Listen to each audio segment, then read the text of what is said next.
আল্লাহ বলে ইন্নাল ইনসানা লিরাব্বিহি লাকানুদ।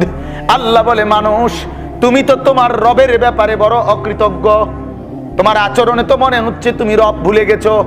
এক ওয়াক্ত নামাজ যে পড়ে নাই, রবের কথা তার মনে আছে কিনা? যার স্ত্রী বেপর্দা, মেয়েরা বেপর্দা, এদের রব মনে আছে কিনা? যেই ছেলেরা অশ্লীল ছবি আর মোবাইল ফেসবুকে নর্তকীর নাচ দেখতে দেখতে জিন্দেগি বরবাদ করছে, বলেন এদের রব মনে আছে কিনা?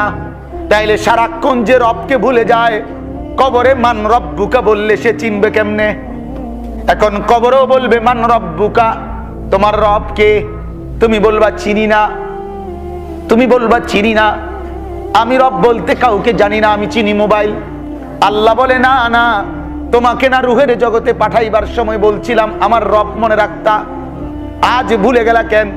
অতএব আল্লাহ এবার ফেরেশতাকে বলবে, ও আমার ফেরেশতারা, যে আমাকে মনে রাখে নাই, ভুলে গেছে, আমি আল্লাহর পক্ষ থেকে সিদ্ধান্ত হলো জাহান্নামের বিছানা তার কবরে বিছিয়ে দাও, জাহান্নামের পোশাক তার কবরে শরীরে লাগায় দাও, জাহান্নামের দরজা তার জন্য খুলে দাও, জাহান্নামের ভীষণ ভয়ঙ্কর আযাব যেন সে দেখতে পায়।